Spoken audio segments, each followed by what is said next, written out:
Hello everyone, how are you? My name is Tessa and welcome to this video.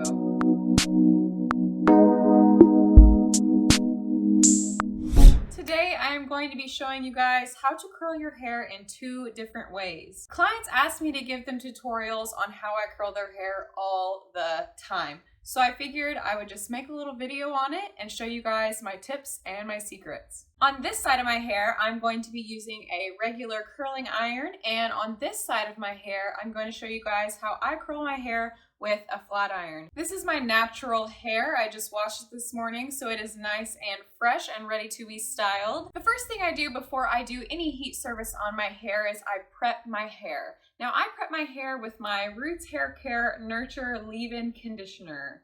This conditioner is so good and it smells delicious. It smells like rosemary and it really helps to prime your hair and close down that cuticle and add a layer of heat protectant around your hair strands. Using heat protectant is really important for any type of heat service, whether you do that wet or dry. So just keep that in mind if you don't want to have those dry and frizzled ends. We're going to go ahead and start with the right side of my hair. I'm going to be using this 1-inch curling iron from Babyliss. I use the 1-inch because my hair is relatively short-ish. If you have longer hair, you might want to up it to a 1.5 or a 2-inch iron, but I always say smaller irons for shorter hair. So the first thing I'm going to do is just section my hair in half. I usually do this anyway, whether or not I'm doing half my hair one way or half my hair the other way. I always take a pretty decent section at the bottom. I usually just kind of start doing layer by layer this way. So the first thing you want to do is take about an inch wide section and make sure around your ear area. It can get a little bit tricky. Now I have my iron on a medium heat, and this is because I can work relatively quickly on my own hair. Now, if you're a beginner, you might want to lower the heat to one of the lower temperatures just because you need to practice and you can't work as quickly. But as you start to get more comfortable with this way of curling, you can up the heat and eventually get to a medium-high heat. So I have my 1-inch section right here, and I'm always going to go away from the face, especially around the face area. Once you get kind of back in here, you can alternate, but around the face area, try to go away from the face always. So I'm going to take my iron. I'm super left-handed, so this might be good watching it flipped on a screen. So I have my section, and the first thing I'm going to do is just clamp it on kind of towards the top and make sure that I hit the top part of my hair first. This is because the ends of your hair curl way faster than the top because the cuticle is more damaged.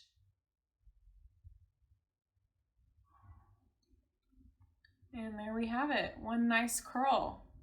Now I moved slowly down the hair. I'll show you guys again and kind of do it a little bit more slowly. Let me just lower my heat. A personal preference of mine is to kind of manipulate the hair down after it comes out of the iron because I like my curls to look a little bit more lived in and not super bouncy. Okay, section number 2. Clamp towards the top, and you'll see that my hair is kind of making a downward angle, and this will help it to not ravel up and look super crimped. This will kind of help it to hang a little bit more. You can tweak the angle that your hair is in based on the style of the curl that you want, but if you want it to hang a little bit more and be a little more weighted, that's what I would suggest you do. Okay, I'm going to speed it up through here and then show you once I get to my fringe area.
so for my fringe area, I kind of like to do it all in one chunk because I like it to go together in unity.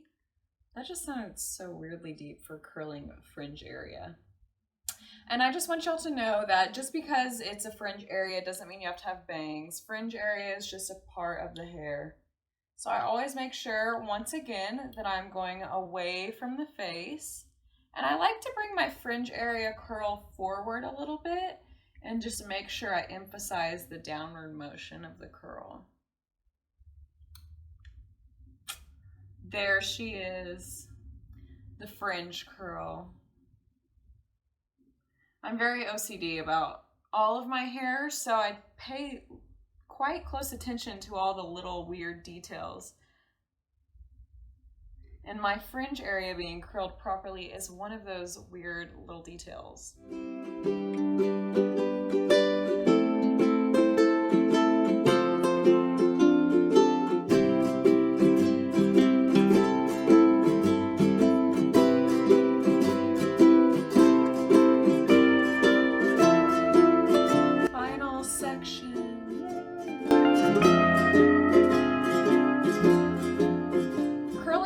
Does take a lot of practice, but I promise you the practice will be worth it when you're walking around town with those nice bouncy salon looking curls that you did yourself.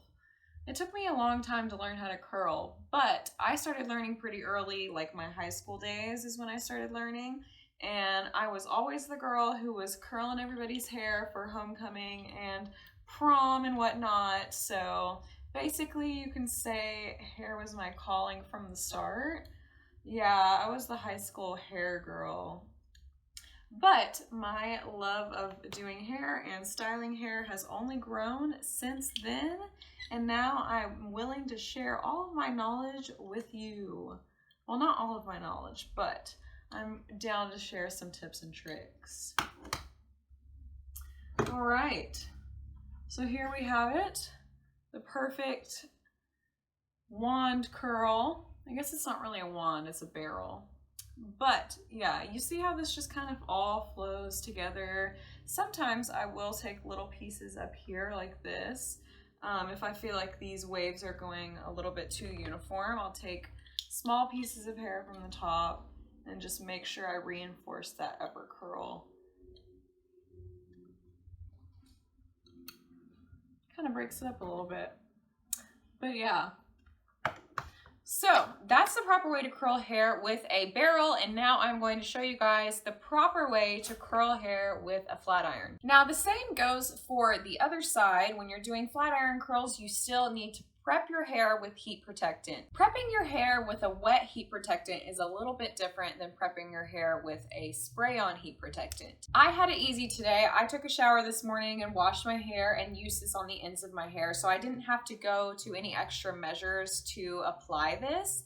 However, if my hair was dry and I needed to put this heat protectant on it, here's what I would do. The first thing I would do is I would wet the ends of my hair. I would probably go from about here down, and I would make sure that I hit my layers as well. My layers start about here, so on my layers I would go up to about here. And I would just wet that part of my hair, and I would towel dry it a little bit, and then I would take just a teeny bit of this Roots Hair Care leave-in product, or you can take any other wet heat protectant that you choose and apply that to the ends of your hair, manipulating the hair downward.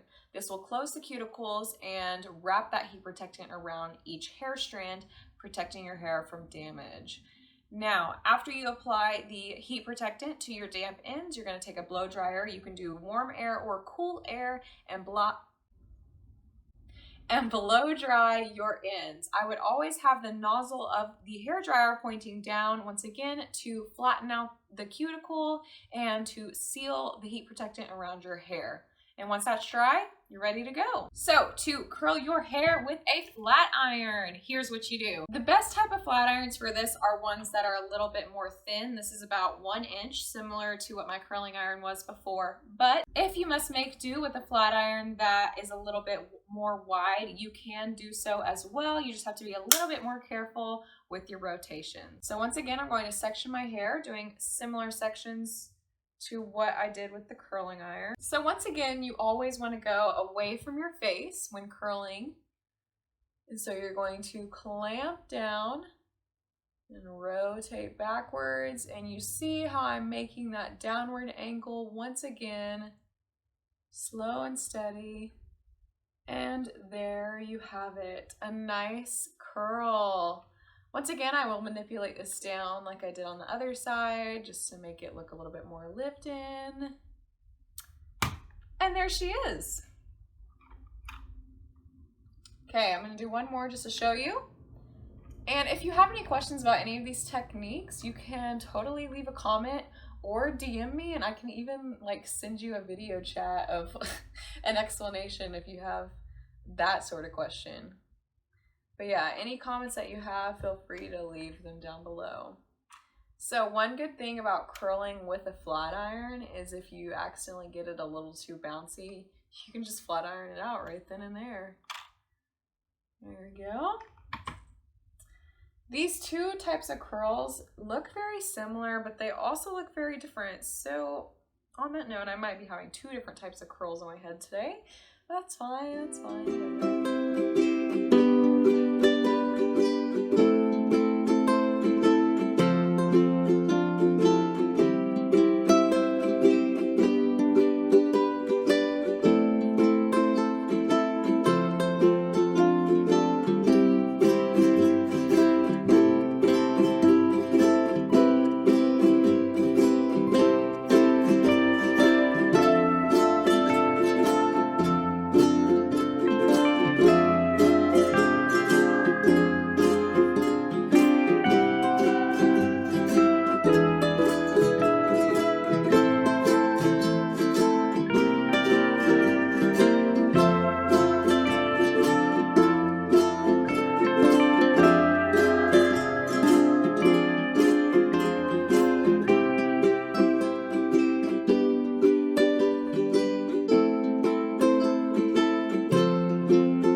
Back on one more time for good measure. Clamp, roll back.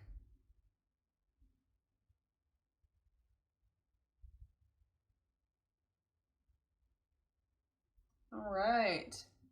This one can be a little bit more tricky because of your wrist movements, but that's why it's always good to keep your iron on a lower temperature and then to turn up the heat as you become more quick at doing this.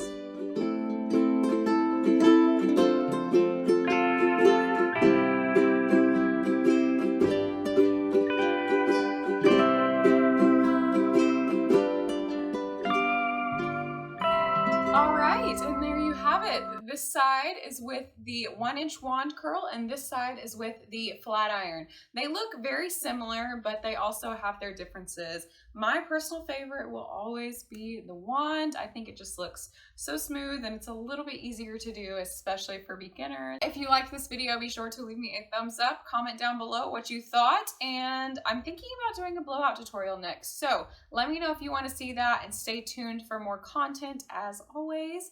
But in the meantime, I will see you next time. Bye!